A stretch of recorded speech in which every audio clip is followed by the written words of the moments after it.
To the statement, Secretary of State for Housing and Local Government, Angela Rayner. Thank you, Mr Speaker. With permission, I would like to update the House on devolution in England and local government reorganisation. The #1 mission of this government is to unlock growth in our regions and put money back in the pockets of working people. Every one of our proud towns and cities have a vital contribution to make to growth. But all of these promises of levelling up, when the rubber hits the road, government's first instincts have been to hoard power and hold our economy back. Since I launched the Devolution White Paper in December, I have been overwhelmed, Mr Speaker, by the excitement from communities wanting to join the devolution revolution. And Mr Speaker, with the measures I will announce today, if it all goes to plan, over 44 million people will see the benefits of devolution. That's close to 80% of the country. More progress in a shorter amount of time than any government in Britain's history. Today, I am delighted to announce 6 new potential devolution areas which will be part of our devolution priority programme, with a view to mayoral elections in May 2026. These places will get a fast-track ticket to drive real change in their area. While devolution can sound techie, the outcome is simple. It's a plan for putting more money in people's pockets. It's a plan for quicker, better, cheaper transport designed with local people in mind. A plan for putting politics back in the service of working people. So today, Mr Speaker, I can confirm to members across the House that the places on the devolution priority programme are Cumbria, Cheshire and Warrington, Greater Essex, Hampshire and Solent, Norfolk and Suffolk, and Sussex and Brighton. Mr Speaker, a 7th area, which is somewhat familiar to both of us, Lancashire, is already deciding its mayoral devolution options, and we will look at their proposals in the autumn in parallel with the priority programme.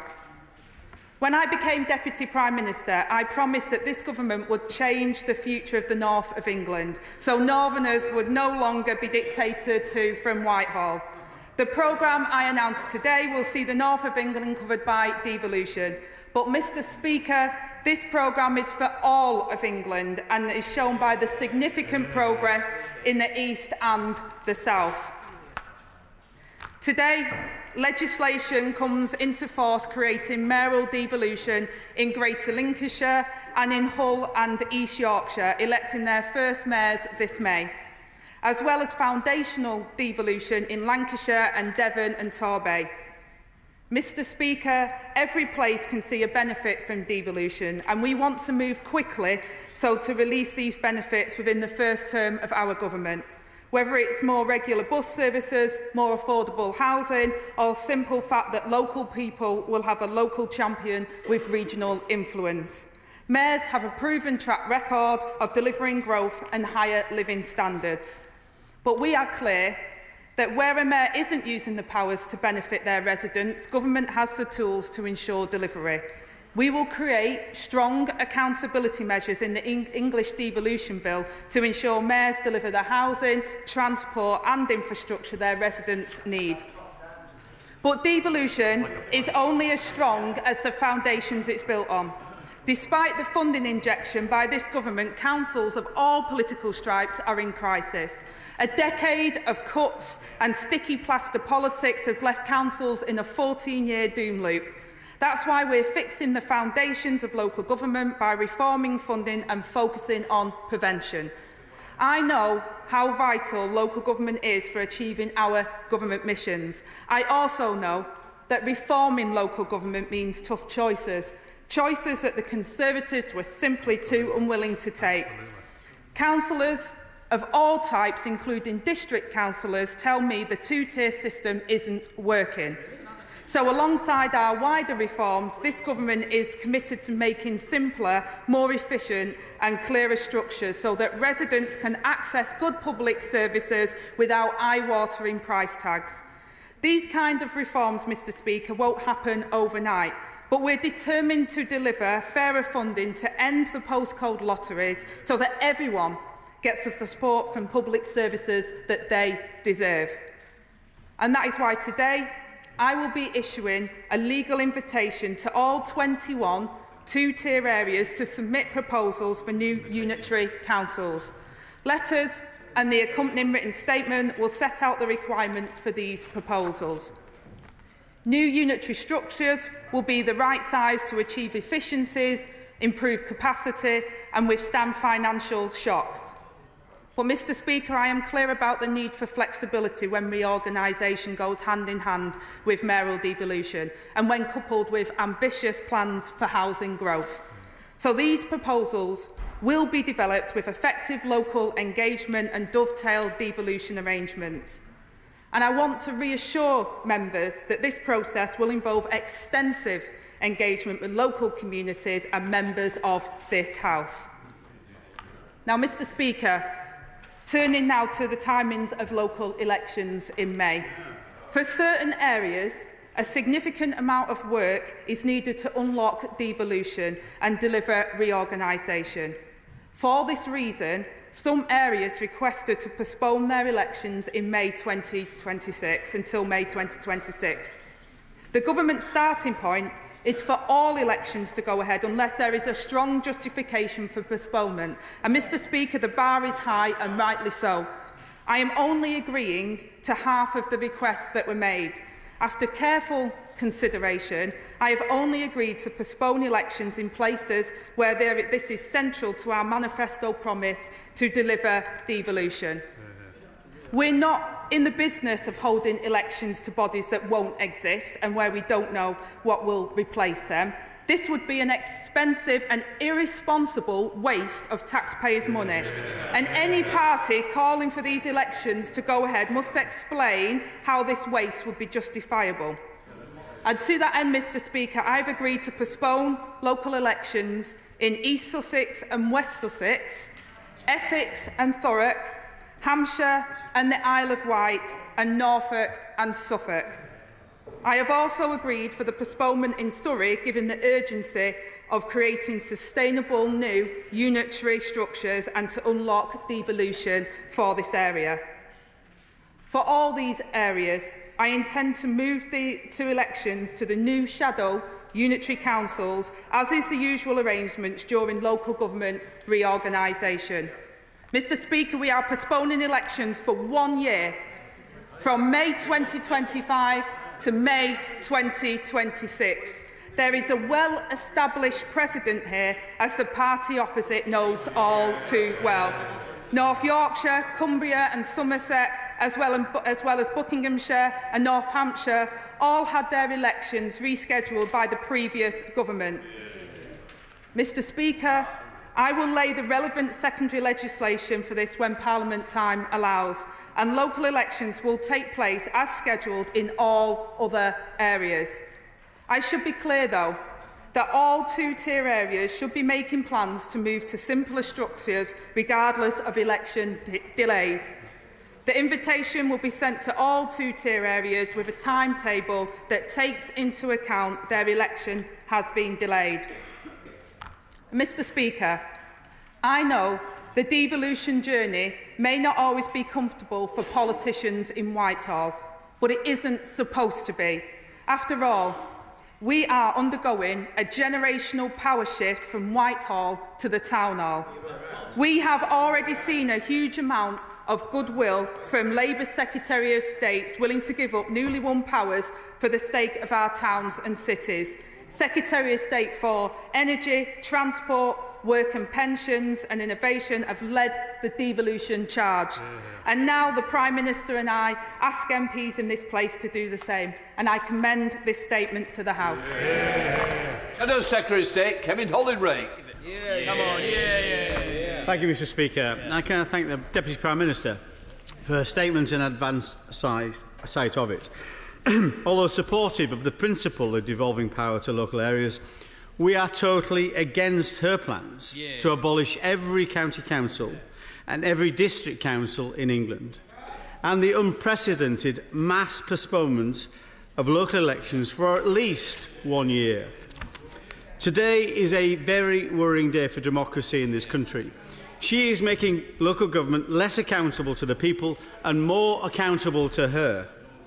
Contrary to the Deputy Prime Minister's statement, she is not doing away with a two-tier system.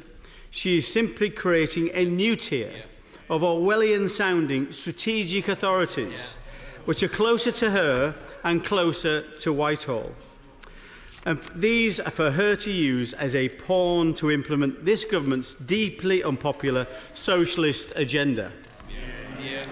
The reality is that this is delegation, not devolution, but a clear centralisation.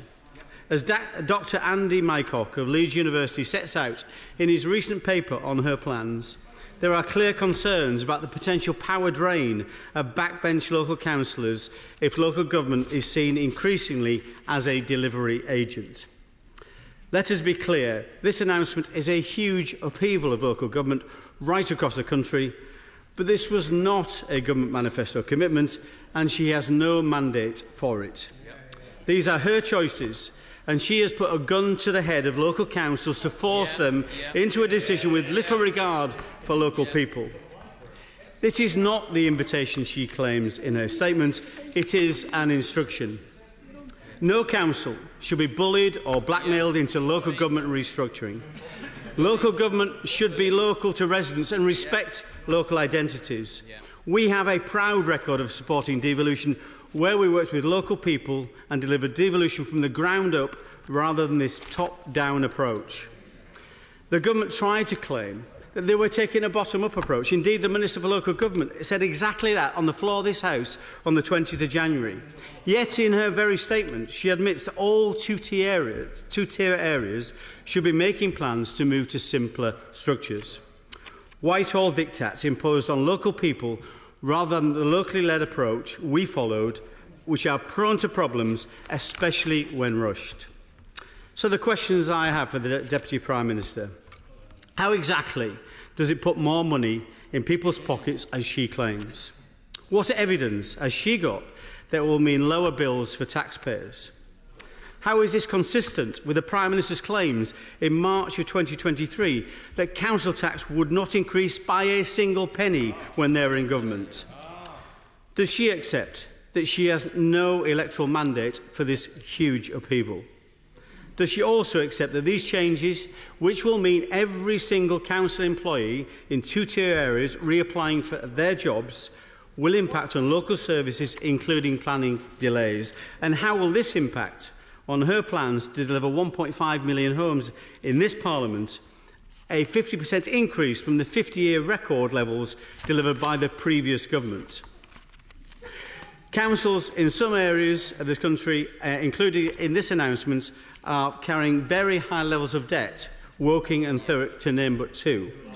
What support will she be giving to authorities faced with eye-watering levels of debt? And will this debt be written off?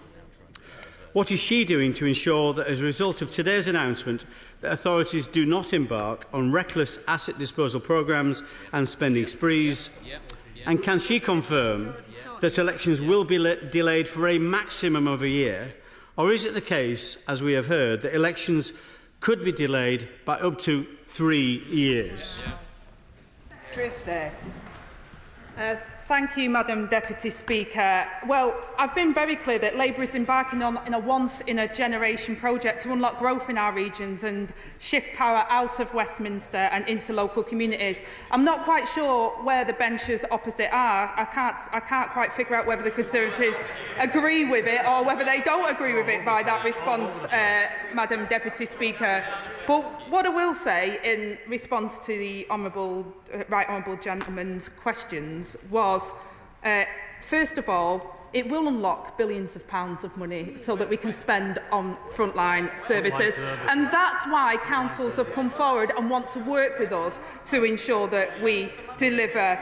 And all local government reform applications to the priority programme and all applications to the statutory invitation for all two-tier areas will be for local areas to decide and apply. But we've made no bones about the fact that we want to see reorganisation, so money and funding goes into public services where they need it the most. Secondly, Madam Deputy Speaker, he talked about money We've put £69 billion, a real 6.8% cash terms increase into local authorities.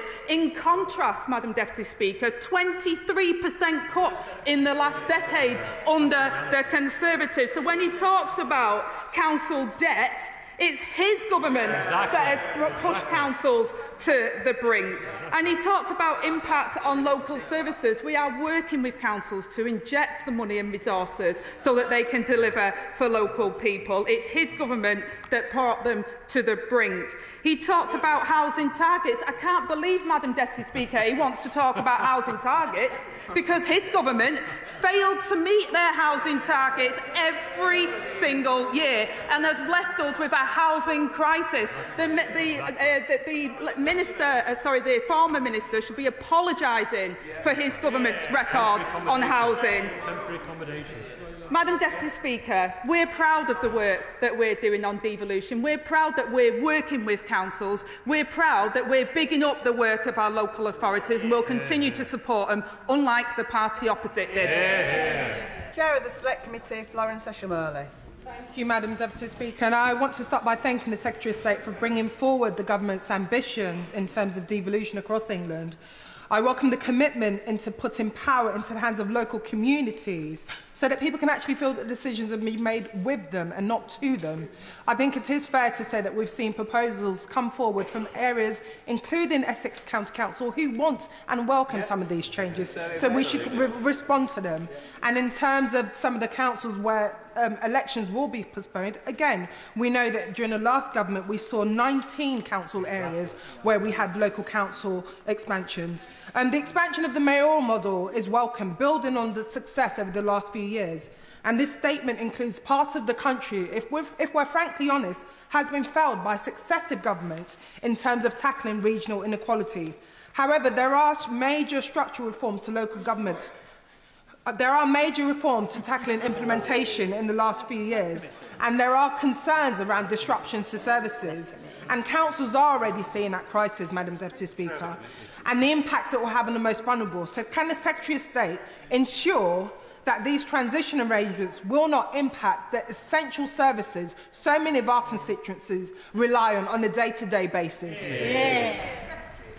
Well, I thank the Chair of the Select Committee for recognising that actually local councils and areas have come forward and this government is responding to their requests and working with them. I promised them when I became Secretary of State that there will be a different tone set by this government, that we will work with local authorities, we will respect them regardless of political colours, and that we will deliver for local people. I also welcome her comments on the mayoral model as well. We've seen how this has affected areas for positive change and dealing with local areas' concerns. And I also acknowledge the concerns that are raised around capacity and local services. We are making sure that we're working with local authorities to increase the support for them, to ensure that this is an exercise that will deliver better public local services for people, not a detriment.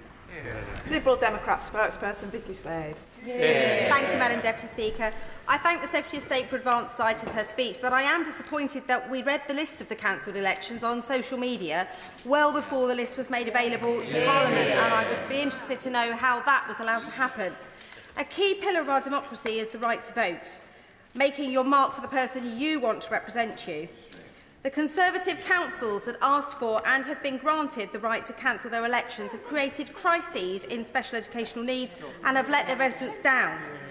And they should have been kicked out of County Hall in May, as they were kicked out of government last summer. But now they've been given the right to help design these new authorities. The plans, which also signal the end of the district councils, is completely undemocratic. The move to mayoral authorities is something that we welcome and was in train, and in fact as a former council leader we were working on it. But there is no democratic mandate for the cancelling of ancient cities like Colchester and the previous capital of England, Winchester. This was not in the Labour manifesto. So what I would like to ask is, what active role will these districts have in the co-production of the new unitaries? When will those district councils cease to exist? For the priority areas like Surrey and Hampshire, what assurance can she give that these elections will not go beyond May 2026? And for places that have had their own authorities for hundreds or even thousands of years, what support will be provided to develop meaningful town councils with statutory powers so that the identity of places like Winchester can be maintained forever? Thank you, Madam Deputy Speaker. And first of all, I'm disappointed when things are on social media first. I do respect this House, Madam Deputy Speaker, and I've come at the earliest opportunity to update the House on where things are at. And in terms of council and elections, Madam Deputy Speaker, those councillors in those areas are elected, and we've delayed only on exceptional circumstances for the reorganisation where they've come forward. And I've made it absolutely clear that this is for a year, so from May 2025 to May 2026. As I've stated in my earlier comments, I turned down many more because I do believe that democracy is crucially important. There is an active role for districts. We are working with districts and we are working across local authorities to ensure that consultation period and the reorganisation is with them, not to them. And I think that is incredibly important to stress. Clive. Thank you, Madam Deputy Speaker. Could I just follow up two issues? Following the chair of the Select Committee, while devolution arrangements have been put in place, there's still pressure on councils to deliver existing services. Could the Secretary of State look at some additional short-term funding to help councils through that process? And secondly, in the longer term, we're going to need a lot of very good councillors to deliver these new authorities. Could she have a look once again at reinstating the right for councillors to become part of the local government pension scheme, so that councillors who often give up financially to be a councillor don't give up financially for the long term with reduced pensions?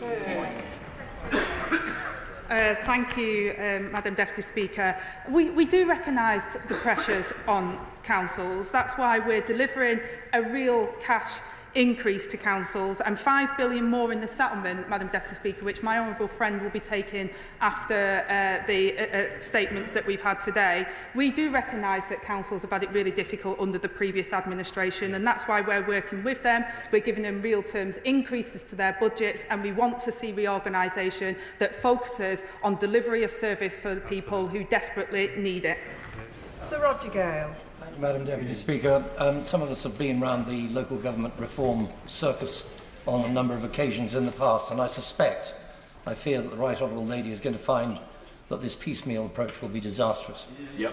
While one of the oldest local government unions in the country, the Federation of Cinque Ports, may heave a sigh of relief, I suspect that the districts and City of Kent and the County Council in Kent are going to find themselves between a rock and a hard place. We have one unitary authority, Medway, and two that we thought were going to be unitary authorities and now clearly for the moment aren't.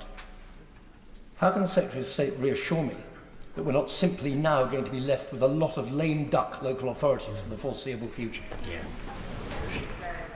Well, Madam Deputy Speaker, first of all, I say to the Right Honourable Gentleman, he's not old enough, surely not.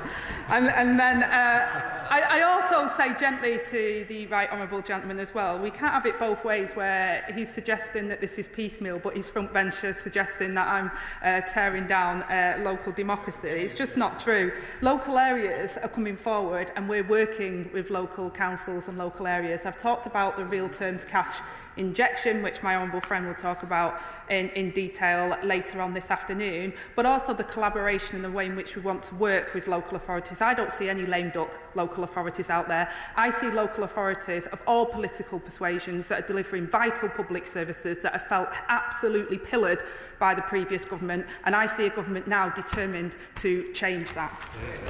Clive Lewis.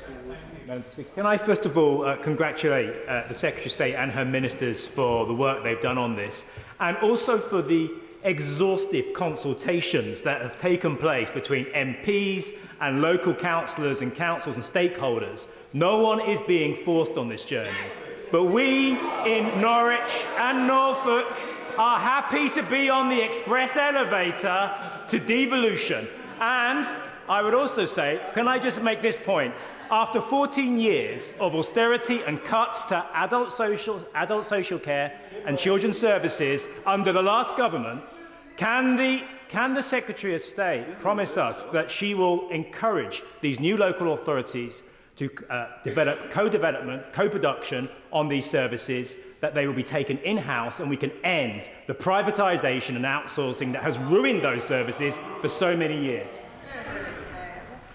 Well, I thank my honourable friend for his recognition of my honourable friend the Minister's countless rounds of consultation, and dare I say his door is still always open to all honourable members to discuss devolution. I once at the Local Government Association conference called in Devo Man, Madam Deputy Speaker. I stand by those words. And in terms of adult and children's services in local government, they have seen significant pressures, and I think members across this House have recognised that in questions to the Prime Minister in other debates that we've had. And I do encourage local authorities and local services to see where they can co-design services and support people in their local areas. And this has to be, Madam Deputy Speaker, not about party politics, not about what happens there in Westminster. It has to be about delivery of these vital services that critically many people day in, day out rely on. Sir John Whittingdale. The Secretary of State is proposing to abolish Maldon District Council covering my constituency and absorb it within a local authority which is going to be based miles away and where Maldon's councillors are going to be massively outnumbered by councillors from areas with no connection with the district at all. How does that enhance local decision-making? Well, I say to the right honourable gentleman is that we're working with local areas. This is a bottom-up approach to how we deliver better public services. I also say to the right honourable gentleman it's his party that has pushed local authorities and local government to the brink, and he should be apologising and talking to his front bench and getting on board and supporting devolution, supporting local government reorganisation where it delivers for his constituents. David Burton-Sampson. Thank you, Deputy Speaker, and can I thank the Deputy Prime Minister for her statement. I am excited that Essex, including Southend, will be part of this priority programme. I am also keen to see that local areas keep their local identity, and I'm sure the Deputy Prime Minister can give us some assurances of that. But I just want to address this issue of people being against local reorganisation, devolution and postponing the elections. The Tories on Essex County Council are fully supportive of our programme. Very good leader. Can the Deputy Prime Minister therefore give me some assurances that this delay of elections is right for democracy and also is right for the taxpayer, saving funds where local authorities will not exist in several months' time? Thank you. Well, my honourable friend is absolutely right, Madam Deputy Speaker. There is no point in having elections to a body that isn't going to exist within 12 months. And it will cost the taxpayers huge sums of money, which, quite frankly, is not warranted. And he's absolutely right also to recognise that it was the Conservatives in Essex that have come forward, and I commend them for that, that they want to reorganise and they want to see better services for their local area and power put into their local area. And on the member's point, my honourable friend's point about local identity, I say to him that absolutely, I mean, I'm a Mancunian, but I'm also from Tameside, Madam Deputy Speaker. Having a mayor, being part of the combined authority hasn't stopped Tamesiders being proud of our local area. Sarah Dyke. Deputy Speaker, disappointingly, the Heart of Wessex devolution deal was not included in the priority programme, despite the region being well placed to support the government's growth objectives and national resilience in clean energy, defence, digital technologies and food security. So could the Secretary of State confirm the options available for regions that are not in the priority programme but wish to move at pace to enable them to benefit by and deliver devolution?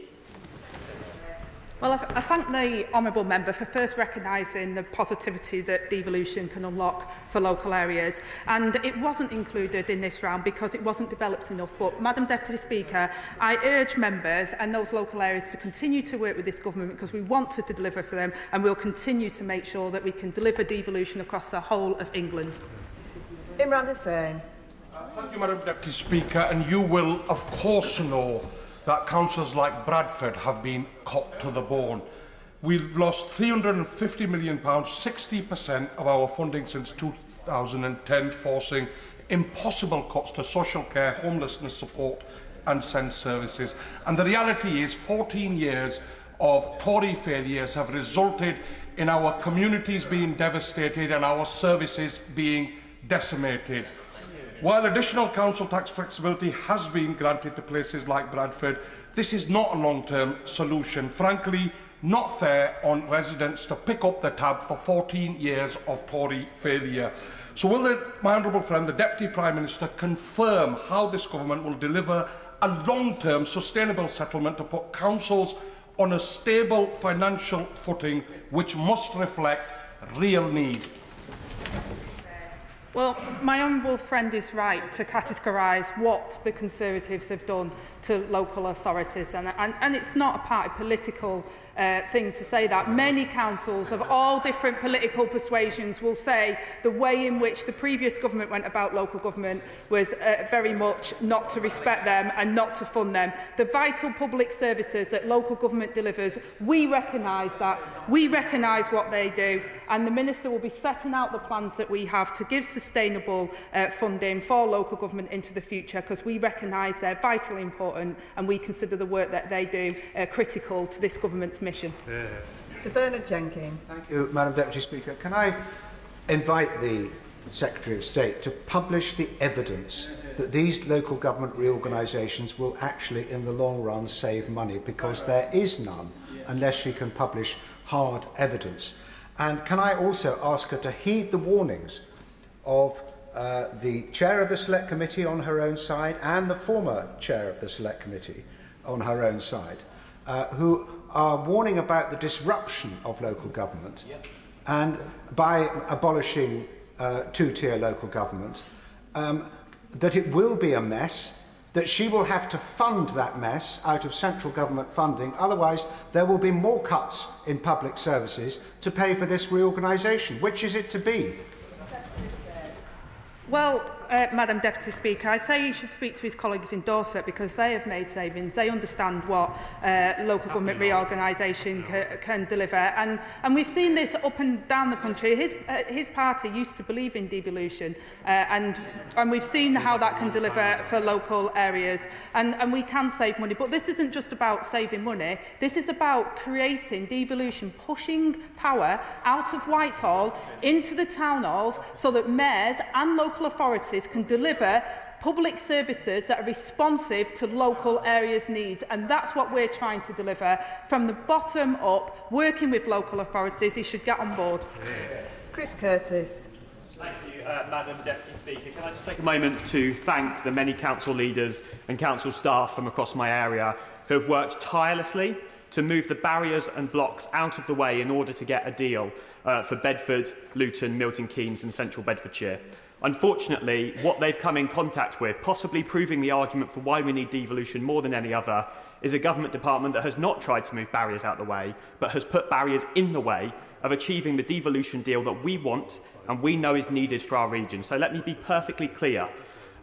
We know this government wants to build 1.5 million homes. In a place that's building more homes than almost anywhere else in the country, we could have contributed to that. This is going to put some barriers in the way of that. In one of the places with one of the most incredible economies in the country, we could have contributed to that, but are not able to do so. So can the Secretary of State please let us know whether she will have a look again at whether the BLMK offer can move forward so that we can get the deal in place by 2026. Well, I thank my honourable friend for his contribution, and I also welcome and want to reiterate his comments to thank the council leaders who have come forward and for working with us, and we will continue to work with them. The proposals needed further development, Madam Deputy Speaker, but we will work to achieve devolution across the whole of England, and the Minister will be quite happy to continue to meet with himself and council leaders to develop their proposals going forward. Speaker, under the proposals, Hampshire County Council will be scrapped, as well as Fareham Borough Council. But of more pressing concern to local residents in Fareham is Hampshire County Council's worrying proposals to close Henry Court Community College, a valuable and popular secondary school whose closure will disrupt the education of hundreds of local children and families. Given the significant reorganisation now to Hampshire County Council, isn't it right, Madam Deputy Speaker, that these proposals should be stopped so that local communities and local parents' views are properly fed into the process? Well, Madam Deputy Speaker, in terms of the close of the community college locally, that is nothing to do with local government reorganisation or the work that we're setting out today. But what I would kindly remind the honourable member about is that the previous 14 years of her government took a sledgehammer to local government, and they've been hit hard by the cuts that her government, 23% cut in the last decade, Madam Deputy Speaker, whereas we've given a 6.8% cash terms increase to local authorities, which will hopefully help to turn the tide against the devastation they faced under her previous government. Shankar. Thank you, Madam Deputy Speaker. I wholeheartedly welcome these reforms and, importantly, the funding injection, which will help councils to rebuild after 14 years of disastrous Tory austerity. Can the Deputy Prime Minister confirm that her department will move to longer-term funding settlements for local authorities as soon as possible, giving financial certainty and help deliver local services for local people? Madam Deputy Speaker, in short, absolutely yes. And I'm really pleased that my honourable friend does welcome the cash injection to councils. But I also recognise, and I'll say it in the House today, that councils are facing unprecedented pressures on their services. Demand is up, and councils have had 14 years of devastation under the Conservatives. That's why we want to work with councils. We recognise the pressures that they're under. We want to see longer-term funding settlements and to put them on sustainable footing for the future. That's the difference between this Labour government that will work with councils and the Tories that cut them. Sir Geoffrey Clifton-Brown. Thank you, Madam Deputy Speaker. Can I also thank the Deputy Prime Minister for ending the uncertainty that the elections in Gloucestershire County Council will take place this May. Bearing in mind, will she today set out a clear timetable for those two-tier counties like Gloucestershire as to when they are expected to provide proposals on any wish to change? And can she also confirm that the County Council elected in May this year will serve a full-year term of office? When? Well, I thank the honourable gentleman for his comments and for the certainty that he was requesting and local leaders have been requesting. And we will be setting out a timetable, and we're writing to all MPs and local areas. As I said before, gently, we're trying to work with areas. This isn't about us pushing down. It's about us working with local leaders and delivering for local people. But we will set out that timetable and work with local areas around that. Helen Dolimar. Speaker, and I thank my honourable friend for her commitment to ending the farcical situation that we've had for a very long time with two tiers of local government in my constituency of Hastings and Rye, where when a resident comes to me to ask about a blocked drain, I have to ask exactly where the leaves are. If they're on the top of the drain, it's the borough council. If they're below the grill, it's the county council. So I welcome her commitment to ending that farcical situation and making services more efficient for residents. But as we embark on this process in East Sussex, I ask her to hear the voices of our seaside communities and make sure that when we are designing a footprint on which unitary authorities take place, it is of a size that works for our communities and allows us to tackle the inequalities that our community face. So can she comment specifically on what size this government may consider for unitary authorities? Well, first of all, I thank my honourable friend for her comments and also for her contribution about what it's like for people in Hastings and Rye at a local level when they have a two-tier system in place. And I want to also recognise and reassure my honourable friend that what we're trying to do in terms of the size of a unitary authority is work. It's not a hard target, Madam Deputy Speaker. We do recognise that certain areas may have different needs within that. It is a way of progressing, and we will work with local areas to look at what their needs are and adapt to work with them on it. It isn't a set in stone, it must be this. It's about trying to give an idea of what size we generally think would be a ballpark, but obviously this will be with local areas working with us. Josh Babarende. Madam Deputy Speaker, it's disgraceful that Eastbourne Conservative councillors have voted for the cancellation of local elections in my town and in Sussex this May with no consultation, no democracy and no mandate from the people of Eastbourne. They've secured themselves an extra year to squat in County Hall, to press ahead with cuts to Linden Court Day Centre for people with learning disabilities, Milton Grange for people with dementia and much more. People who rely on those services would consider consider the protection of them as an exceptional circumstance to justify the continuation of these elections, not the cancellation. Does the Secretary of State not agree?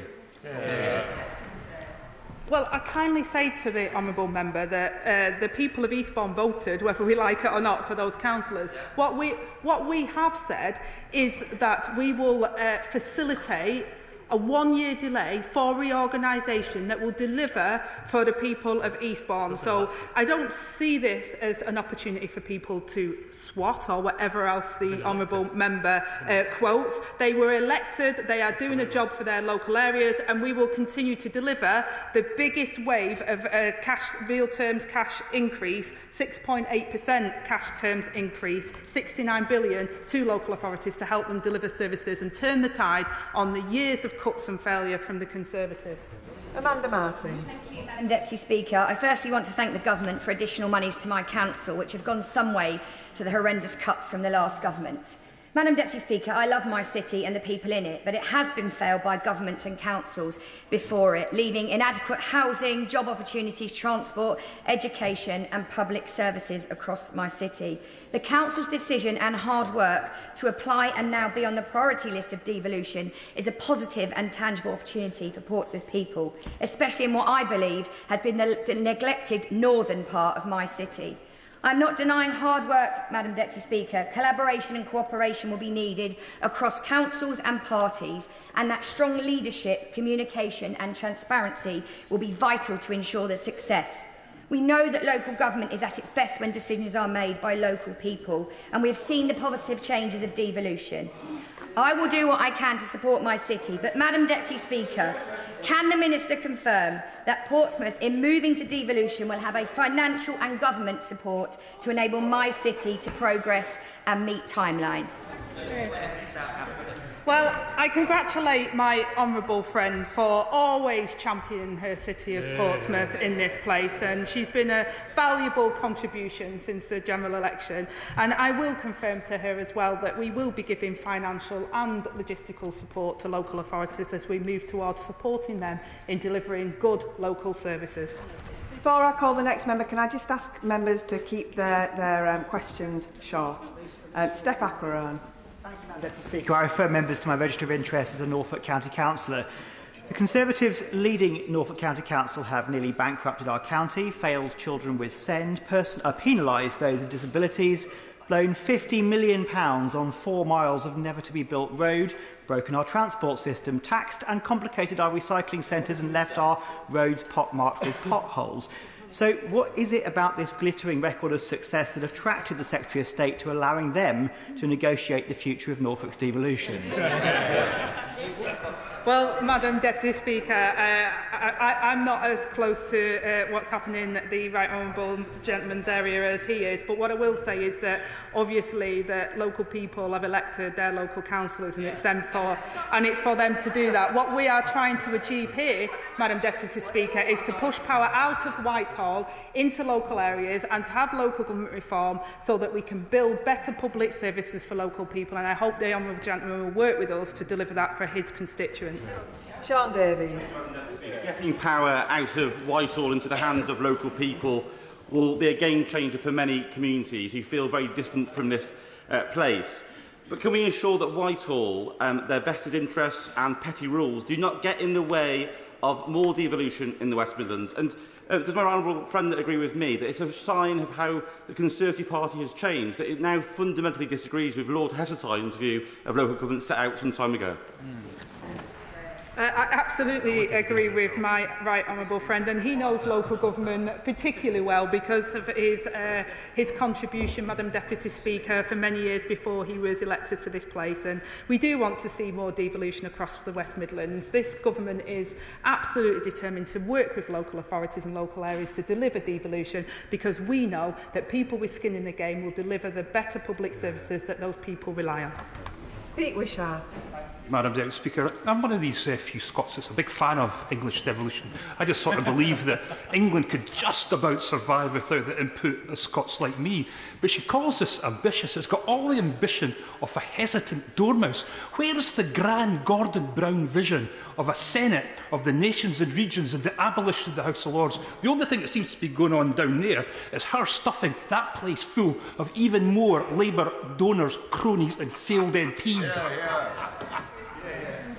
Well, Madam Deputy Speaker, it was the last Labour government that delivered devolution for Scotland, and we're really proud of our history. And I don't see the timidness in which this government. I think that's an unfair characterisation. I've never been considered timid in the way that I do my politics, Madam Deputy Speaker. And as I set out in my statement, 80% of England will be covered by devolution under these plans, and I think that's a fantastic step forward for all parts of England. And I look forward to continuing to work with Scotland as well as they've got their devolution that we delivered for them.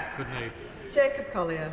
Deputy Speaker, in Burton-on-Trent we have a magnificent Grade 2 listed town hall that was donated to the town by Michael Bass. It now serves as the headquarters for East Staffordshire Borough Council. What assurances can the Deputy Prime Minister give me that buildings like this, that are key to our local identity, will be protected as local reorganisation takes place? Well, I thank my honourable friend for his contribution. We value local community assets and are bringing forward plans for greater powers, including community right to buy, and we will ask all councils to ensure that heritage assets are considered. He'll see that note the Minister Norris is not at the dispatch box today, but he's been doing vital work in this area, and if he wants a meeting with him, I'll make sure he gets one. Mark Francois. Thank you, Ma'am. The reason Labour are cancelling the local elections is just anti-democratic. It's as simple as that. They don't want to hear it, but it's as simple as that. And if the Secretary of State really believes that there's widespread public support in Essex for this devolution process, let's have a referendum to prove it. And finally, if local governments are skint as she says, why is this government going to pay 18 billion quid to Mauritius to rent back a base that we already own? How does that help local government? Short questions on point. Secretary of State. Madam Deputy Speaker, it's not Labour cancelling local elections, it's those councils that are asking for the opportunity to do reorganisation. I thought the honourable gentleman would welcome not wasting taxpayers' money, but maybe I'm wrong. His party's changed. Don't let the taxpayers... Madam Deputy Speaker, I refer to my register of interest as a Leicestershire County Councillor. I thank the Secretary of State for her statement on local government reorganisation.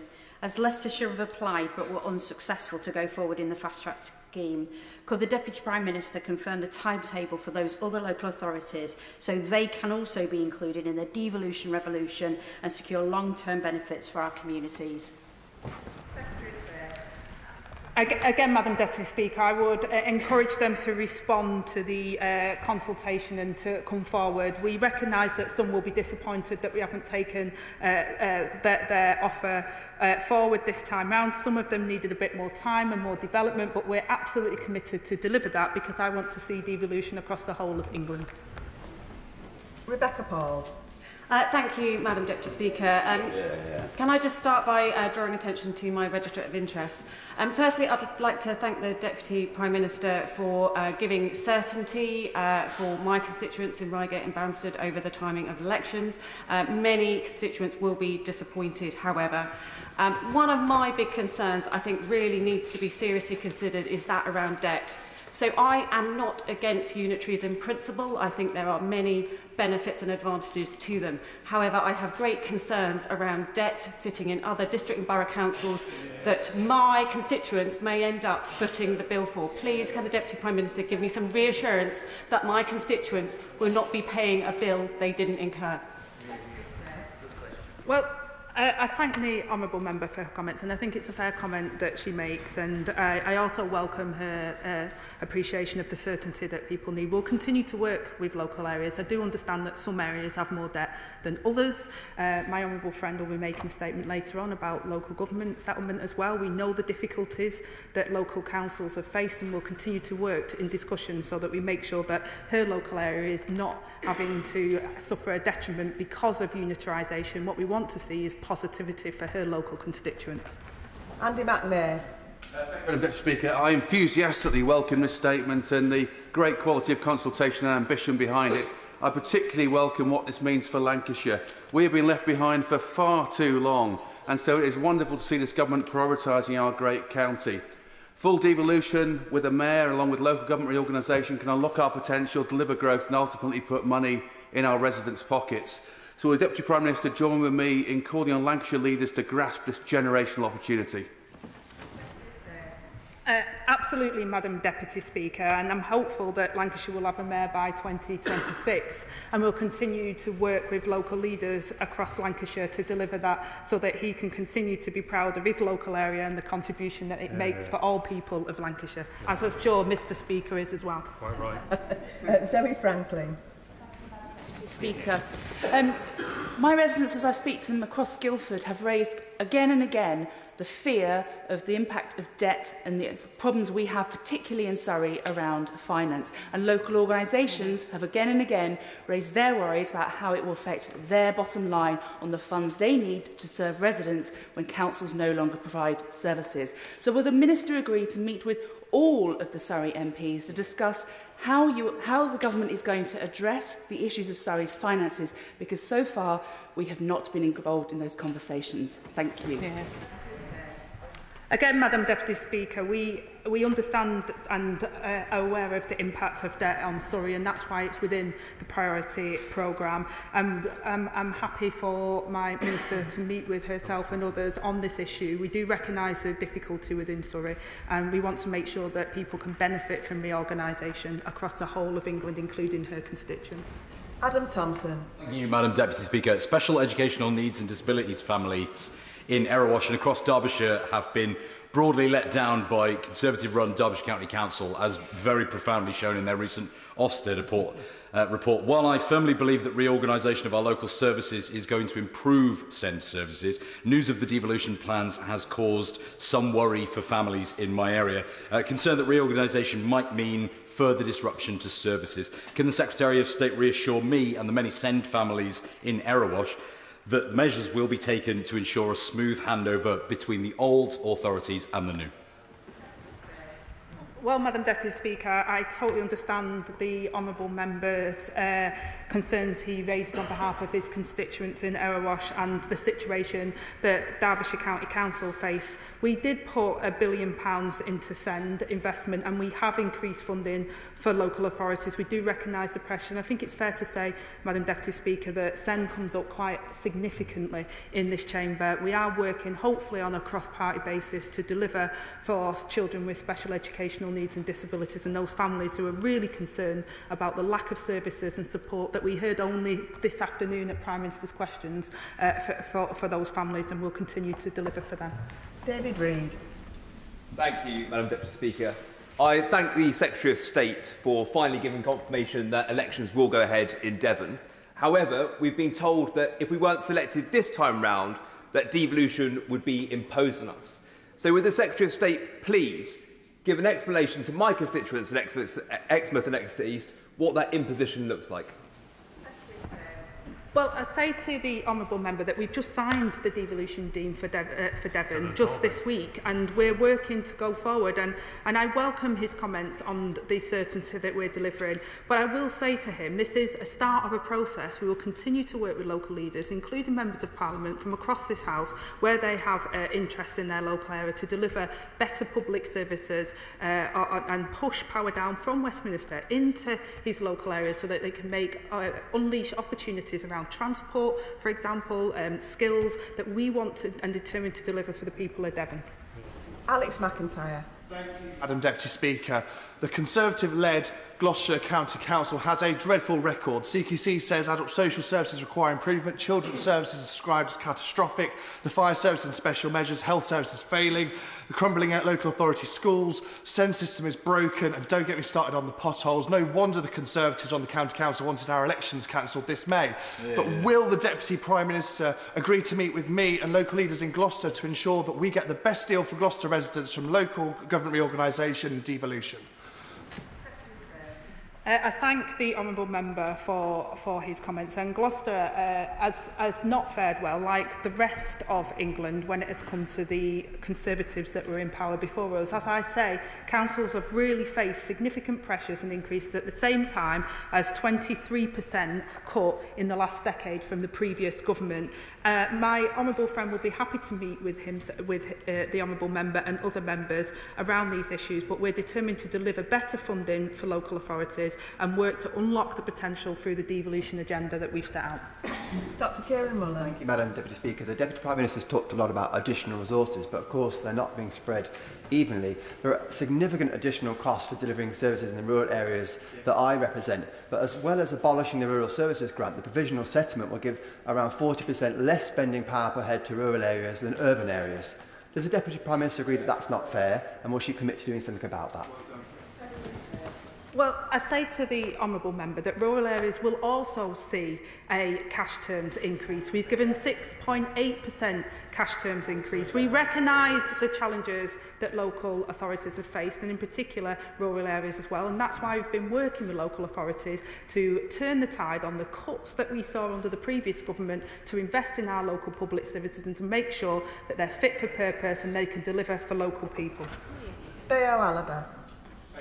Deputy Speaker, please can I wholeheartedly welcome the government's announcement towards the devolution of Essex, something that both the Conservative leader and the Labour-run unitaries are very supportive of.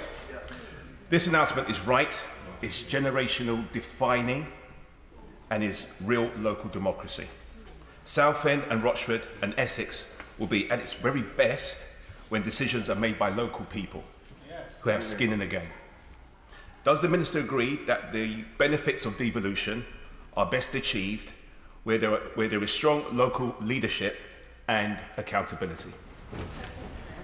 I absolutely agree with my honourable friend, and I'm really pleased that Essex devolution is going forward, and there's been cross-party support and real collaboration to achieve that. That is what I wanted to see, the culture change, Madam Deputy Speaker. That's the Secretary of State of this department I want to envisage going forward, and that's why I will work with all local authorities to deliver for people all across England. Adrian Ramsey. Thank you, Madam Deputy Speaker. I'm a strong supporter of genuine devolution of funding and powers, but when the Deputy Prime Minister says that she wants to devolve power from Whitehall to the Town Hall, my constituents are concerned that it could in practice mean centralising power from local communities to remote county halls. So can she confirm that the government will not impose huge remote unitary county councils if that's against the wishes of local residents? And on the question of cancelling local elections, how can she justify that when the county councillors last elected in 2021 have no mandate for leading on negotiating changes that are expected to last half a century? Well, again, Madam Deputy Speaker, I've been very clear that where there is cancellation, it's for devolution to go forward and reorganisation, and I've made it absolutely clear it will be from May 2025 to May 2026. I can't be much clearer than that at this dispatch box. And in terms of devolution and the support for local areas, look, we're really clear. We want to push powers out of Whitehall down into local communities. I want to unlock the potential of local areas, and I want to see reorganisation that delivers for local people, and I hope that he can engage with that in the comments that he made. Strong support for devolution. Let's see him get on board and deliver it. Louise Jones. Madam Deputy Speaker, as we've already heard, Derbyshire County Council has a terrible record in delivering SEND services, but they also have a terrible record across everything else as well, including doing a fire sale of our much-loved community assets and care homes, including the Grange in my constituency of North East Derbyshire, and also being ranked the worst for potholes last winter. So the opportunity to give them the treatment they deserve in May is much welcomed. However, in contrast, North East Derbyshire District Council and Chesterfield Borough Council have been doing a sterling job. Can the Deputy Prime Minister assure me that the best of our councils will be involved in any reorganisation and we will take the good forward? Thank you. Secretary of State. Madam Deputy Speaker, absolutely, we'll work with councils to deliver better services. This is what it's about. So North East Derbyshire, alongside all other areas that are coming forward, it's about delivering better public services. I have been in North East Derbyshire before and I can understand the issues around the plight of potholes. That's why our government has been investing money into delivery to end the pothole scandal that we saw under the previous government. Joe Robertson. Thank you, Madam Deputy Speaker. The Isle of Wight Council is already a unitary authority. Given that the Deputy Prime Minister is postponing our elections, can she confirm that that means the future reorganisation of the Isle of Wight Council is on the negotiating table?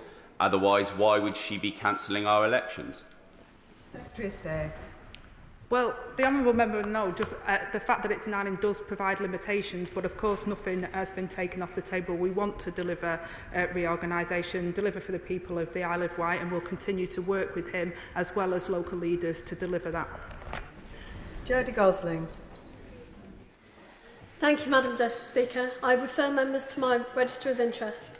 Nuneaton has been named recently as the town with the best potential growth in the UK. Truly an opportunity to transform the lives of my constituents, but it also speaks of the immense challenges that we face. For far too long, there have been serious questions about the appalling service level, send crisis, stifled growth and low wages, after 20 years of an underfunded Conservative County Council that tried to push for a rapid resolution to our devolution. Getting this right is vital. For Nuneaton to achieve that amazing potential requires a full appraisal of all possible options and the best way forward. Can the Secretary of State please reassure us that support will be given in this process? Secretary of State. Absolutely, Madam Deputy Speaker, and I congratulate my honourable friend for always seeing the potential of Nuneaton, and this government wants to work to unleash the opportunities that we have there. But we also recognise, as I say, the 14 years of Conservative failure has left many councils and local areas without the funding and the support they need. That's why we're putting cash terms real increase of 6.8% into local government, £69 billion, Madam Deputy Speaker, and we'll continue to work with local areas so that all areas of England can unleash their full potential. Rupert Lowe. Thank you, Madam Deputy Speaker. Given the Secretary of State's statement, can I remind her that proper functioning democracy costs money? My constituents in Great Yarmouth do not like being represented by unelected councillors, so can she give a copper-bottomed guarantee that the new Norfolk and Suffolk homunculus council will have its elections in May 26? Secretary of State. Well, I say to the Honourable Member, Madam Deputy Speaker, I've been really consistently clear around the elections, and elections do cost money, Madam Deputy Speaker, but how can we justify having an election to then have another election within 12 months, which will cost huge sums of money for taxpayers? And I'd say gently to the Honourable Member that councillors were elected and that we're working with local councillors to deliver for local people. Tom Hayes. Thank you, Madam Deputy Speaker. As a councillor for nearly 10 years, I welcome the devolution proposals. As Bournemouth East MP, I backed BCP Council becoming part of the Hampshire proposal. So did the BCP Labour Group. And frankly, we have closer economic ties and geographic similarities with Hampshire. BCP Council voted for a Wessex deal late in the day, and I'm disappointed that BCP will not be prioritised for devolution of skills where they could have been under a Hampshire proposal. How can I ensure that my local communities will not be left behind? And will the Secretary of State, the Deputy Prime Minister, secure a meeting for me with the local government minister to put BCP back on the agenda? Secretary of State. Madam Deputy Speaker, I'm happy to facilitate a meeting, and as said before, the Minister for Local Government is happy to meet with local areas. We do want to see more devolution. I appreciate his disappointment on skills. We want to push forward with devolution, unlocking the potential, pushing power down from Whitehall into his areas, and I'm sure his meeting with the Minister will be fruitful. James McCleary. Thank you, Madam Deputy Speaker, and I refer members to my register of interests. As Member of Parliament for Lewis, I'd like to put on record my outrage and the outrage of many people who have written to me locally on the subject at the cancellation of elections in East Sussex this May. As a county councillor, I was present in the chamber last month when we debated this, and every single non-Conservative member, including the Labour members, voted against it. So to suggest this has widespread support in East Sussex is just not true. I would ask the Secretary of State what justification she gives for giving a mandate to a Conservative administration that has lost its overall majority and hangs on by the Chair's casting vote to negotiate a generationally defining deal on behalf of the residents of East Sussex against their will. Well, again, Madam Deputy Speaker, we're working with local areas to deliver devolution. This is about pushing power down into local areas, and it's also about the reorganisation. And we're working with local areas to deliver for their local area. I've been really clear on the terms to which there was a 12-month delay in those elections to facilitate the reorganisation and devolution in those areas. This is not a new phenomenon. It happened under the previous government. We're delivering turbocharging devolution so that we can deliver for local areas. Rachel Taylor. Thank you, Madam Deputy Speaker, and I'd like to welcome the statement made by my right honourable friend today. I'd also draw members to my register of interests. In North Warwickshire and Bedworth, my constituents can see the benefits of devolution just over the boundary in the West Midlands Combined Authority, and I'm sure that they want to see those benefits for themselves. But I would like to ask her if she agrees with me. Why did Warwickshire County Council, which is Conservative run, ask to have their elections postponed? Was it because they wanted to avoid public scrutiny on their appalling record on SEND education, on fixing our rural roads and on rural transport? And does she agree with me that it is better that districts and counties work together to come up with the best solution for residents in devolution? And will she set out the timetable for the second stage of that devolution so that I can tell my constituents when they can feel the benefits of investment, growth and better transport? Secretary of State.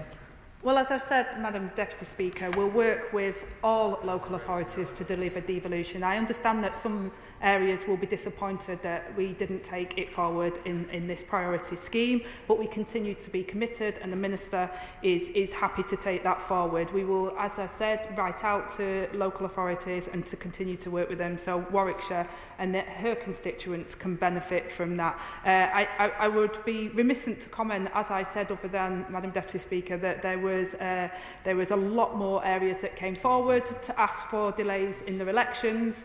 I'm not speculating on those reasons other than to say that I am very clear that I've been very narrow and a very high bar for cancellation of those elections with a very short period of time. I think that's the right thing to do, to go forward and deliver for those local areas. Dr Luke Evans. Thank you, Madam Deputy Speaker. And what a mess this whole consultation has been. Let's face it, the councils were going to have to jump or be pushed. And it's in her own statement. Her words say, I will issue a legal invitation to all 21 two-tier authorities. So, in the spirit of working with local leaders, would she accept my legal invitation to meet with all the borough leaders cross-party, the MPs and the Leicestershire County Council leadership to discuss what our shape would look like when it comes to devolution? Well, I've said time and time again, Madam Deputy Speaker, that we're happy to meet with local leaders and we'll continue that consultation exercise and we'll meet with the local MPs. The Minister who sat with me here for local government is always open to those conversations. This is not about a top-down telling people what to do. This is about the direction of travel, which we've made absolutely clear. It's a direction of travel that his government were taking. We've seen the benefits in other areas and parts of England. We want to expand that, working with local leaders and with the members for their areas, and we're happy to meet on that basis. Julie Means. Deputy Speaker. As the MP for England's most northerly city and one of 5 MPs representing the most northern area selected for devolution, can I warmly welcome today's announcement. I very keenly look forward to the elections for the Mayor of Cumbria. However, my excitement is eclipsed entirely by the fevered speculation and contest that has been underway amongst the Cumbria Conservative Association members for several months now. Given one of the rumoured members of the Conservative Association was formerly a member of this House and during his tenure here racked up hundreds of hours in a second job, will she assure us that the democratic accountability she desires for mayors will include a ban on second jobs? Secretary of State. Well, Madam Deputy Speaker, this government's direction of travel towards second jobs has been absolutely clear. But what I would say to my honourable friend as well is she knows that I've visited Cumbria and I know what a fantastic place it is. But as a northerner, I can absolutely attest that it is actually even more northern. Will Forster. Madam Deputy Speaker, in her statement, the Secretary of State states that local elections in Surrey will be cancelled. I quote, given the urgency of creating sustainable new unitary structures. Does the Secretary of State find it perverse that due to financial mismanagement by the Conservatives in Surrey, my constituents in Woking will lose their democratic right to vote and remove those Conservatives who caused the mess in the first place from power? Secretary of State. Well, again, Madam Deputy Speaker, I do recognise the situation in Surrey and we have said that we want to work with Surrey to deliver. That's why we're bringing it forward and it is, again, like I say, Madam Deputy Speaker, it is a short-term delay. Democracy comes to all of us eventually. Jonathan Brash. Thank you, Madam Deputy Speaker. Mayors can make a huge difference to local communities. Indeed, we've seen in Greater Manchester the public control of bus services making a massive difference to residents there. I want public control of bus services in Hartlepool where services aren't good enough. Does my right friend share my disappointment then that the Conservative Mayor of Tees Valley has ruled out public control of buses? And where mayors don't use their powers, what can we do to force them? Secretary of State. Well, Madam Deputy Speaker, I obviously welcome what Greater Manchester Buses has delivered for my constituents in Tameside as well, which is better services all round. And we want the same for Hartlepool. And I gently encourage all members in the Teesside area to work with the Mayor to unleash all of the powers, as I stated in my statement, to deliver better transport and connectivity, because actually that's how we'll unlock growth in all of our regional areas, which is what we want to see across Hartlepool, across Teesside and across the whole of England. Andrew Snowden. Thank you very much, Madam Deputy Speaker. The Deputy Prime Minister has said that this isn't about a top-down approach. You don't start non-top-down approaches by issuing legal invitations. A legal invitation sounds like the kind of invitation my wife gives me to do something round the house. It's not an invitation, it's an instruction, and you don't disobey it. And there are many, many people, businesses and residents in Fylde, who are really deeply concerned about this. They're represented by Fylde and Wyre councils who have been well-run, who have kept council tax low and who have not racked up debts. And any merger will see them going in to local authorities that have racked up massive debts and aren't running the kind of services that they want and need for their local area. So as one proud northerner to another, can I ask the Deputy Prime Minister to nip up the road and come and have a pint with me and not meet the local council leaders, councillors, other MPs, come and talk to the residents and the businesses themselves who are really concerned about this process, and I'm sure would love the opportunity to have a pint or a vodka cocktail, as I believe the Deputy Prime Minister enjoys.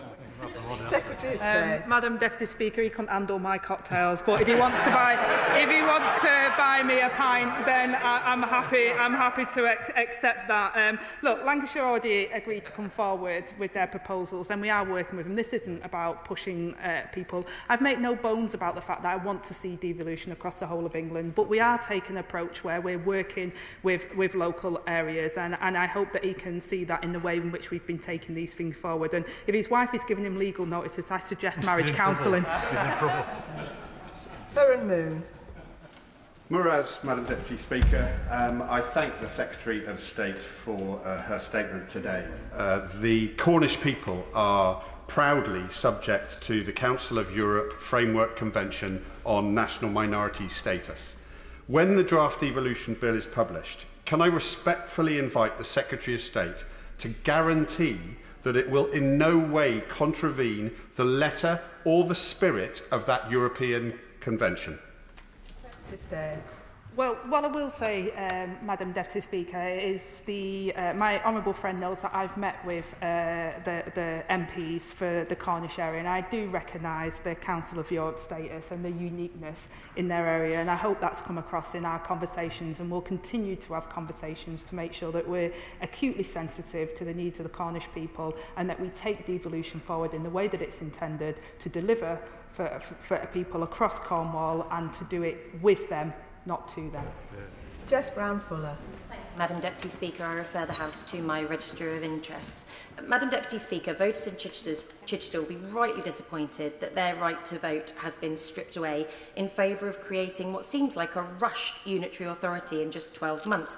West Sussex County Council failed to fill potholes, find social care contracts or deliver EHCPs in 12 months. So the suggestion that they'd be able to deliver a unitary is for the birds.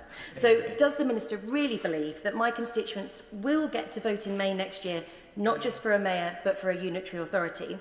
And will their taxpayer money still deliver the bold regeneration projects locally and not be used to bail out other areas when a unitary is created?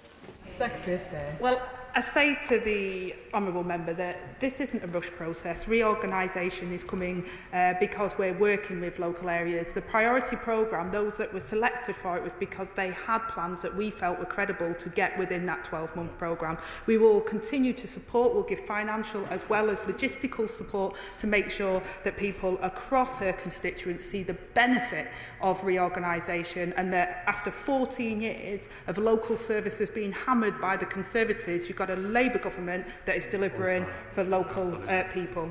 Alice MacDonald. Thank you very much, Madam Deputy Speaker. This is very good news for Norwich and Norfolk and will allow us to fulfil our potential. Many of my colleagues from Norfolk have spoken, and I would urge them, whatever they think, to work cross-party now to get the best possible outcomes for our residents.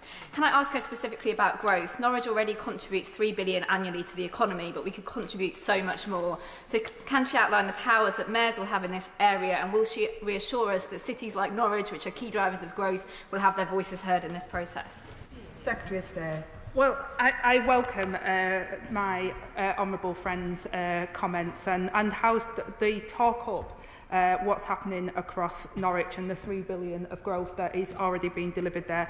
What we want to see is local growth plans working centrally with government to deliver opportunities across skills, transport, housing, infrastructure, so that we can deliver for people across Norwich. And I welcome the spirit in which my honourable friend has talked about cross-party working on this. She puts the people of Norwich first. That's why she's elected to represent them. Joshua Reynolds. Thank you, Madam Deputy Speaker. The Deputy Prime Minister has said that new unitary authorities need to be the right size to withstand financial shocks. So could she explain to me how merging councils that are in severe financial difficulty and just hoping they'll get on with it will provide the security that we actually need? Secretary of State. Well, as I said before, we're working with local areas so that we can deliver local government reorganisation. I've also said that the 500,000 is a guide for efficiency, but we also recognise that there might be a variable within that. We also recognise the financial constraints that councils have faced after 14 years of the Conservatives. That's why we've put a cash terms increase of 6.8% into councils. That's why we're looking at how we can give it long-term funding settlements, which the Minister will outline, and will continue to support that devolution agenda, and the Minister will continue to work with himself. Noah Law. Thank you, Madam Deputy Speaker.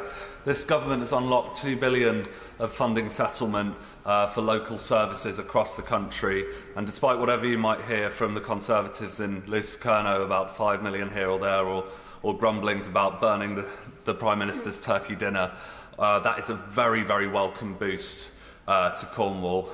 But what steps is the Secretary of State taking to ensure that we end that postcode lottery forever and get local people the services that they deserve? Secretary of State. Well, Madam Deputy Speaker, this is one part of a package that we're trying to reverse the decline and decay that we saw under the previous Conservative government. As I say, 23% cuts in a decade, whereas we've created a cash terms increase for local authorities. Devolution is part of that agenda. We want to see Cornwall continue to thrive. I'm glad my honourable friend is in his place and will continue to work with him to deliver for the people of Cornwall. Martin Wrigley. Thank you, Madam Deputy Speaker. May I refer the House to my register of interests? May I thank the Deputy Prime Minister for allowing the people of my constituency to be able to vote for the Devon County Council elections this year, and congratulate her on seeing through the tired Tory administration who were seeking to avoid the voters' verdict. May I ask her for an assurance that when she sends out her invitation to the two-tier areas, that will include district councils as well as the county council, so that we do get a representative view across the entire area. Well, I thank the honourable member for welcoming the clarity that we've delivered today. And as I set out in my speech, we will be writing out to two-tier areas. We do want to engage with all tiers in those areas, and the Minister will continue that. And if he wants to meet with the Minister at a future date, I'm sure the Minister here will be happy to meet with him. Chris Vince. Thank you, Madam Deputy Speaker, and let me thank the Deputy Prime Minister for her statement today. Does she agree with me, as Conservative-led Essex County Council agrees with me, that these plans will make local government in Essex clearer, also more efficient, but also more accountable, and will actually mean that we can finally hold to task the people that are to blame for the dreaded plot holes which plague my constituency of Harlow? Secretary of State. I thank my honourable friend for his statement, and as the Minister chunters saying there's more to it than potholes, but there is a serious point here, Madam Deputy Speaker. It is things like decaying local roads and people seeing that local services have been pulled back through the 14 years of the Conservatives that have taken a sledgehammer to local government. And I commend the Conservatives on Essex County Council for working with us, because they're putting people first in their local area, and that's what we want to deliver. I've tried to say from this dispatch box, and I said it in opposition, that as a Secretary of State I will always champion local government. I am biased, Madam Deputy Speaker. I come from a local government background. I know the exceptional work that local government workers have delivered for people in exceptional circumstances, and I commend them for the work that they do across local government. Adnan Hussain. Thank you, Madam Deputy Speaker. Lancashire Combined County Authority has now been established. My constituents in Blackburn are keen to unleash its potential and to create new jobs, invite funding and investment into the county. Can the Minister reassure my constituency that the government will help progress the combined authority into the next phase of devolution? Thank you, Madam Deputy Speaker. And the legal order was, of course, signed this week, and I commend him and other members and the local leaders for working to continue to put Lancashire on the map. And of course, Mr. Speaker, I'm sure he's always part of that as well. But we do want to see areas like Lancashire reach its full potential, because that is our growth mission. And the Prime Minister set out that people have to see that growth in their pockets across the whole of England. And this is what this agenda is about working with local leaders and with members of Parliament to genuinely unleash the growth potential that we have across Lancashire and the whole of England. Dr Al Pinkerton. Thank you, Madam Deputy Speaker. And I'm very grateful to the Secretary of State for his statement today. One of the points of detail in the statement is that Surrey, which is where my constituency of Surrey Heath is located, is excluded from the devolution priority programme, and yet elections in Surrey have been cancelled nonetheless. So my residents face the prospect of neither having the advantages of being on the priority programme, but also all of the disadvantages of losing their elections. Can the Secretary of State say to me and say to my residents, why is it that Surrey is added on as a kind of addendum to the list that she has provided, And why didn't it qualify for the priority programme in the first place? Thank you. Secretary of State. I thank the Honourable Member for raising the importance of Surrey and the challenges that Surrey has, and that's why we've put it within the priority programme. But we do need the reorganisation first, because it would be a single council, so you would have a single council mayoral, and that's not what the devolution agenda is about. So the reorganisation is about recognising the challenges that Surrey faces, working with local leaders to deliver for services to local areas, and then we can look at a later date if we're able to take that forward. But we do recognise the unique situation Surrey faces itself, and that's why we put it in the priority programme. John Milne. Madam Deputy Speaker, and I refer members to my declaration of interest. In my constituency of Horsham, we're lucky enough to have a district council which is very well run and very well funded.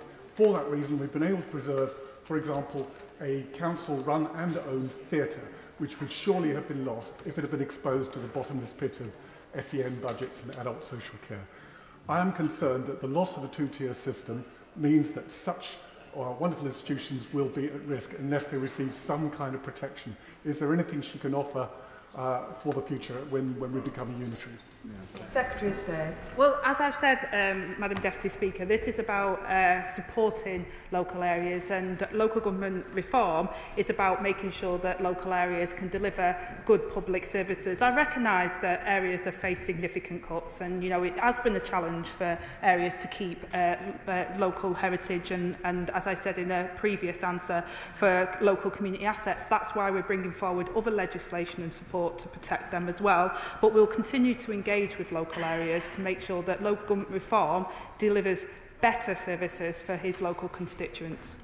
James McMurdo. Madam Deputy Speaker, I would like to ask the Secretary of State what she would have to say to the 5 million people who have lost their right to vote in this election, who want to vote before this generational power shift and not after. Thank you. Secretary of State. Well, I say to the Honourable Member, they haven't lost their right to vote. Their right to vote will be there. But voting in an election of something that isn't going to be there, that will cost their taxpayers huge sums of money, is not efficient. It's not a way forward. We're working with locally, democratically elected councillors to deliver better local services after the 14 years of decay and destruction under the Conservatives. Leigh Dillon. Madam Deputy Speaker, and I refer members to my register of interest. I want to welcome the statement from the Deputy Prime Minister today, but pull out a few points of procedural process that we'll be going through over the next 12 months. So, first of all, senior officers will be spending hundreds of hours of time focusing on reorganisation rather than on the challenges of delivering frontline services. And in response to a previous question, the Deputy Prime Minister mentioned financial support. So will officers' time be able to be given or charged back to the government? We haven't heard about local consultation as we go through this process.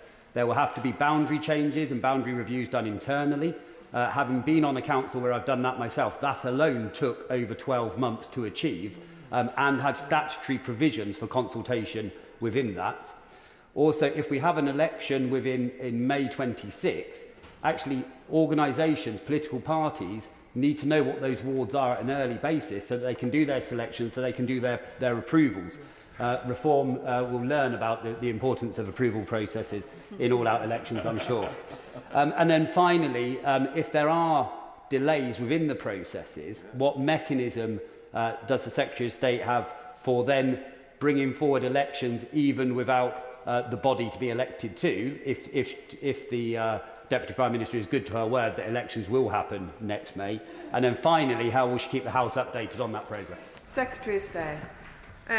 Thank you, Madam Deputy Speaker. And I recognise that senior officers and local areas will be working on this and have been working on this to develop their proposals in the first place. So this has come from their areas. We have committed to support financial and logistical support for those areas, and obviously they will come forward as part of that process with what they need, and case-by-case basis we're determined to deliver that. There will be local consultation in that process. As I've said, to get to the point we're at today, where we've approved onto the priority programme, lots of work has already been undertaken, and there will continue to be consultation as part of that process. The details will be outlined in the letters that are sent out, and I don't envisage delays in the process. I've been really clear on why I've refused delays in other elections. These ones are specifically put in place because we believe that they can deliver for the reorganisation, for their area, for better services within a very tight timescale.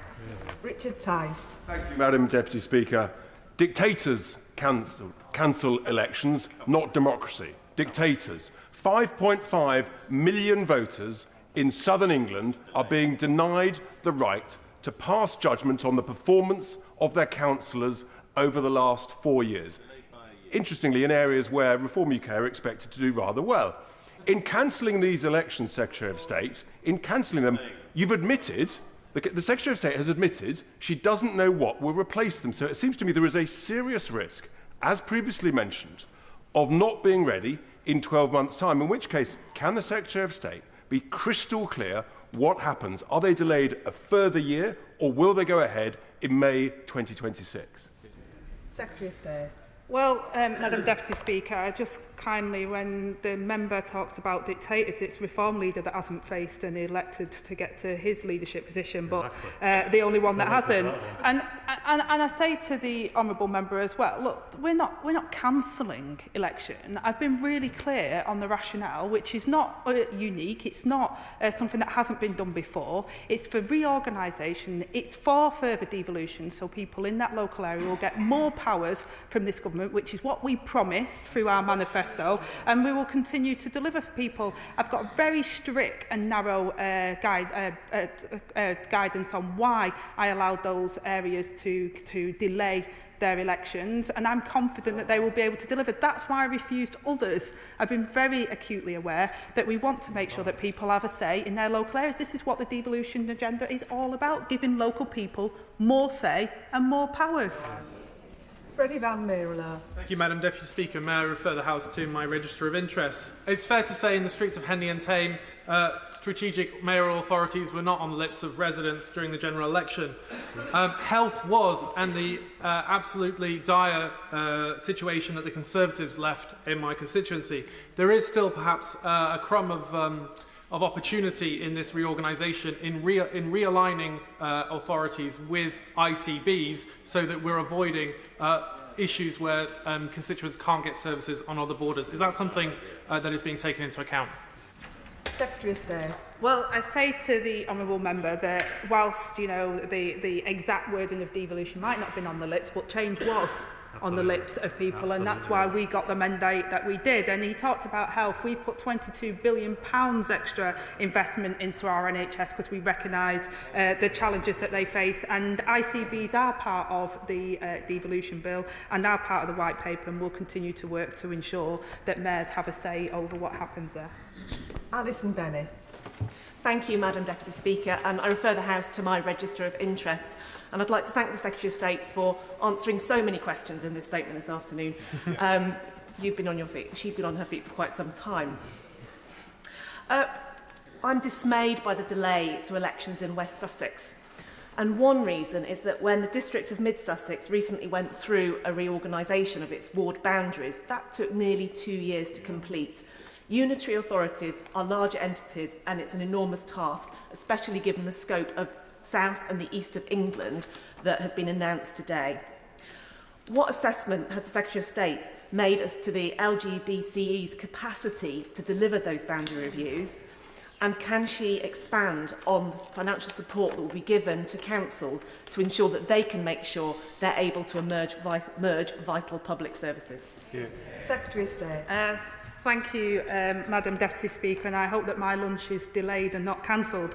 The issue around the elections, the delay in elections, again, I've been really clear on the high bar that I set, and I absolutely understand the enormous tasks that face when you're looking at reorganisation. That's why we will put extra support in place. I can't outline exactly what that will be for her particular area because they will come forward. It depends on a case-by-case basis what they need, but this government is committed to working with them to meet that timetable. I've been really clear at the dispatch box today that we want to see those elections go ahead in May 2026, and that is the basis on which we'll be working towards, and that my department will be working with the local leaders to deliver, and that is on the basis that they know the delay was happening.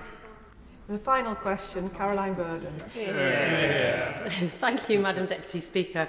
I would like to thank the Secretary of State for her statement today, and also thank her on behalf of all the people in my constituency for giving them the opportunity to vote and give their verdict on the failing Conservative-run Devon County Council, which has been so badly failing our most vulnerable children for the past decade. So I welcome that. Devon is a huge rural area, and there are concerns that becoming a unitary could end up devolving power away from people in what is a very sparsely populated area, so moving the centre of power away from local communities, which doesn't really feel like devolution. So could I ask the Secretary of State to clarify where she is on what size of unitary authority you'll be looking for? And also, as part of Torbay is also in my constituency, one of the smallest unitaries in the country with 139,000 people, will it be allowed to continue as a unitary, or will it be required to be part of a greater whole? Thank you. Secretary of State. Well, again, I do recognise that Devon is a huge rural area, and I hope in the comments that I've made previously in the debate that we've had on this statement, Madam Deputy Speaker, that we have issued a guide for unitary. It is a guide, though. I've said it's not set in stone, and I do recognise that Torbay, the unitary that it is now, but there are also the challenges that are faced there. So therefore, I want to work with local leaders. If they want to expand, we want to facilitate that. We want to deliver, and our guiding principle is better public services that are responsive to local people's needs. And I believe that members across this House want to deliver the same. So therefore, hopefully working with us, we can give investment that public services have not had for the last 14 years, and we can deliver it in the right way, in the right place, that people feel it's responsive to their local needs.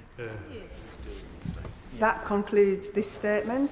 I'll now move on to the next statement and give a few moments for the front benches to swap over.